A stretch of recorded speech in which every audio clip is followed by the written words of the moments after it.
Hi guys, this is Anel Tunes once again, the African Mix Master, in another mastering tutorial. I have done quite a number of videos that you could walk through my channel, my YouTube channel, which is Anel Tunes.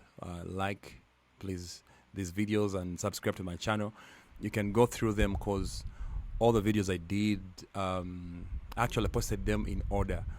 As in, from the first one that I did about tape saturation to EQ, the different kinds of EQ, and then to what I'm going to show you now, they're in order. That's how my chain works.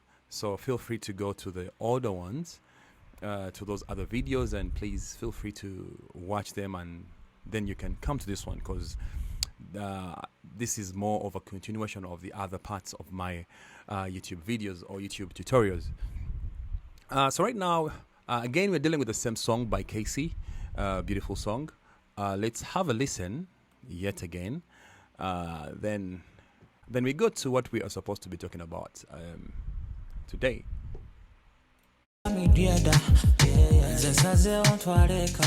Let me buy something for your mother. My girl, you know me better. When I have you, girl, I'm greater. Yeah, my day is brighter when you wake up in my arms. Yeah.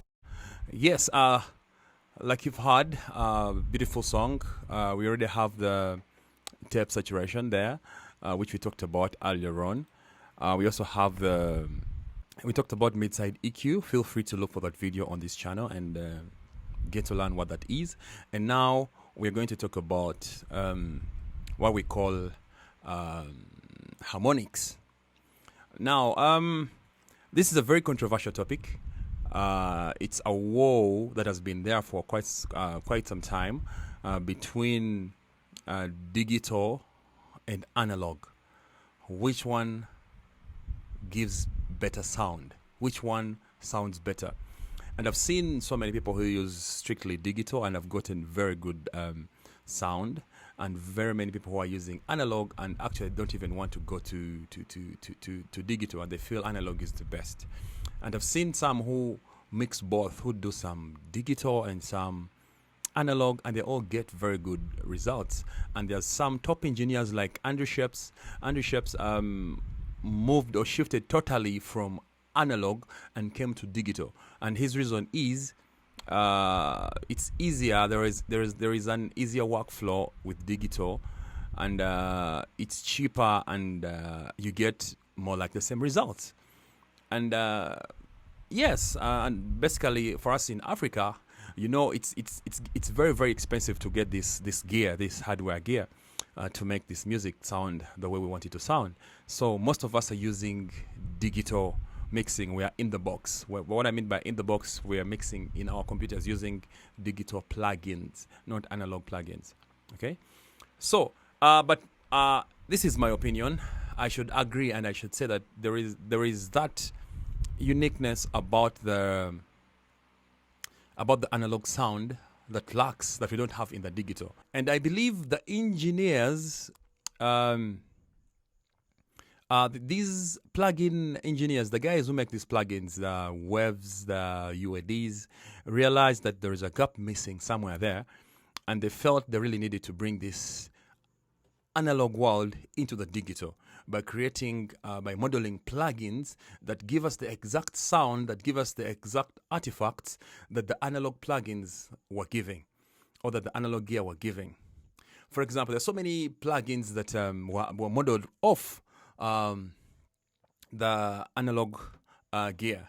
To take an example, I'll show you. For example, this is one of them, but that's not a common one, not easy to know. But for example, we have the CLA compressor. I'll try to find it here. The CLA 76, the black kit. There is this, and there is also the blue. It was also modeled from an old compressor hardware gear. There is the CLA 2A, which is right about there. There is the API. We have the API, which is that. All these are compressors that exist in the analog world, but they made digital versions of them so that we get that kind of color that they have. And that is what I'm talking about today. So now this particular plugin you see here, it's called the NLS. The NLS bus is made by Waves, but this NLS has something unique about it. They gave it sounds of certain mixers, certain consoles. When I talk about a console, a mixing desk. And they went to 3 studios of 3 engineers. That is one. There is one here. When you look here, there is one called Spike. Spike is a professional mixing engineer. He has a desk, a very old desk in his studio that he uses, and it has a certain sound in its circuits and its transformers. It brings a certain character. It gives a certain character to the sound, as we are going to see. And then there is also Mike, who is also another top engineer, mixing and mastering engineer. And then there's also Yowad Nevo. Yowad Nevo also has his own desk that he uses. It's actually an SSL. Is it a Neve console? Yeah, something like that. But you don't have to get into the details of what they do. We just have to hear how they sound like and decide which ones are we going with. Okay? Yep. So basically, so I put this particular plugin here because the digital, yes, we got some distortion from the tape saturation.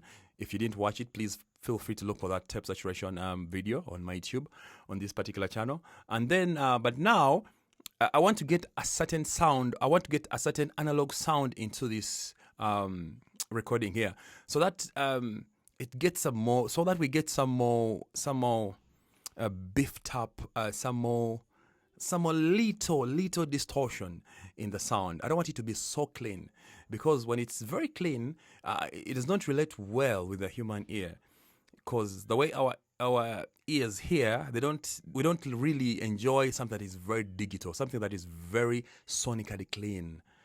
We need that kind of roughness that is very mild, that you can't even conceive, but you can actually feel there's something unique about this song.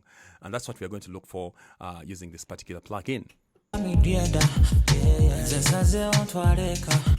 So now, let's just see how we're going to do it. There's so many console plugins out there that you can get, but today all I want to do is I would like to check through these 3 and find out which one suits us best. Okay, so let's begin with the Spike console. I'll put on the plugin, switch it on there. Now, by pushing this drive knob here, that means I'm applying the effect. So the more I take it on up that side, the more effect we get into the audio. So I'm going to push it so hard so that we feel it, we hear what it's actually doing. Then I'll pull back to where I feel like I pull back to test, to where I feel like that's just enough. So let's go. Let me buy something for your mother. My girl, you know me better. When I have you, girl, I'm greater. Yeah, my day is. Now you hear we have a volume gain right about there, but let's not be deceived by the volume gain. Okay, that's why we have a trim here, just to bring it back to the normal sound. Okay, to the same level. We just want to hear the effect it does, not the change in the volume. Let me buy something for your mother. Just right about there. Let me buy something for your mother. Now, if you hear the vocals, yes, we've gotten some distortion right there, simply because it's too much. But we hear a silkiness that has come on the vocals, that is not easily got while just trying to use the delays, the effects, or the compressors directly on the vocal. Now we are getting this on the mastering chain. Okay, we hear that silkiness that is coming on the vocals and on the hi-hats. They're no longer so sharp, but there's a way they're just flattened out a bit in a nice way. But of course, we hear some distortion because the drive is so much. So I'm going to put it back a little. Let me buy something for your mother. My girl, you know me better. When I have you, girl, I'm greater. Yeah, my day is brighter when you wake up in my arms. Let me buy something for your mother. My my girl. You know me better. When I have you, girl, I'm greater. Yeah, my day is brighter. When you wake up in my arms, tell me dear. Just as I want to let me buy something for your mother. My girl, you know me better. When I have you, girl, I'm greater. Yeah, my day is brighter. When you wake up in my arms, tell me dear. Let's listen, saying the chorus here.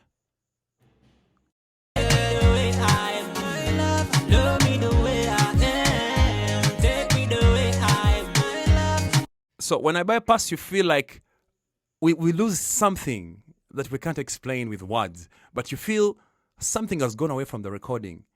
But when you apply it, you feel there is that life that this recording has got. You see? Now, if you realize we have added some, we saw that by using the tape saturator, we got something, then plus the mid-side equalization, we got something more, and now we are using the console modules to bring out to give the harmonics to the recording, and we're also adding something. Now, those are three things put together that have added something to our audio. So that this is what mastering does. It's little bits of here and there and there, and then later we get something that sounds so good. Okay, so let's try to listen again.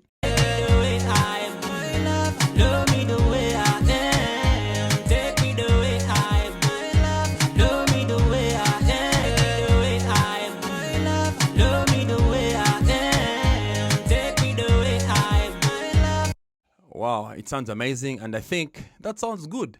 But of course, that is just one console of Spike. So let's try to look at mic. I am just going to use the same drive number here, just 2.7 of boost, and then we hear the difference.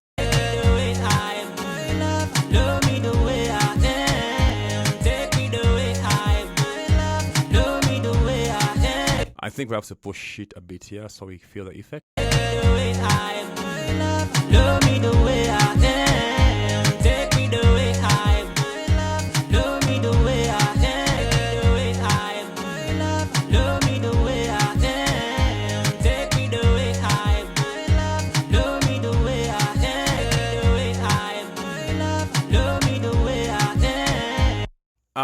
Now, what I hear with the mic console gives the song more body, more in the low end, and it leaves the top more the same. Nothing really changes so much, but it gives the song more body. Okay, as in the bass, the boom down there, it gives it more heaviness.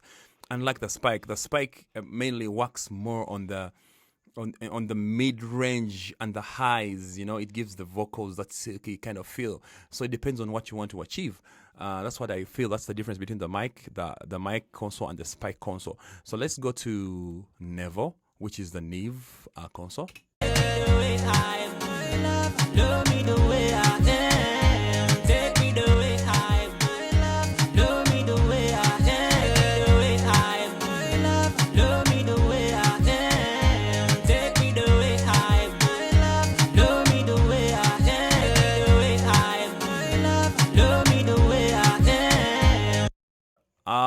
Now, what I hear with the Neve, with Nevo, which is this one here, what I hear with it, it's more transparent than all the others.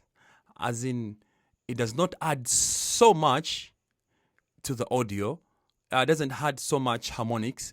It just kind of cleans the material.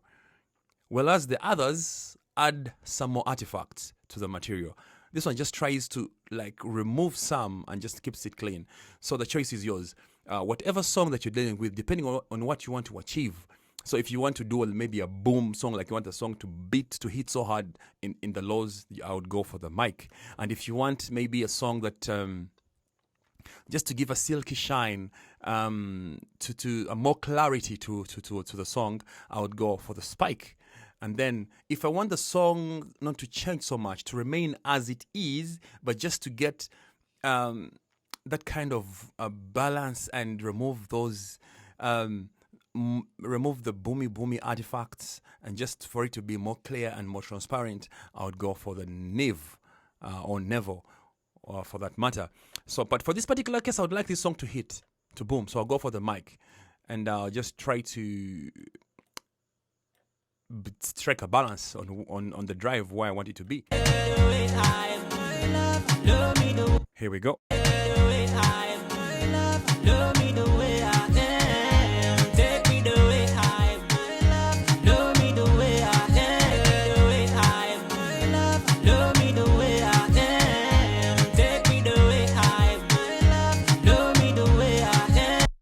Right there, I feel it sounds good. It has gotten that boom, and feel free to experiment on these different plugins. You don't have to use Waves.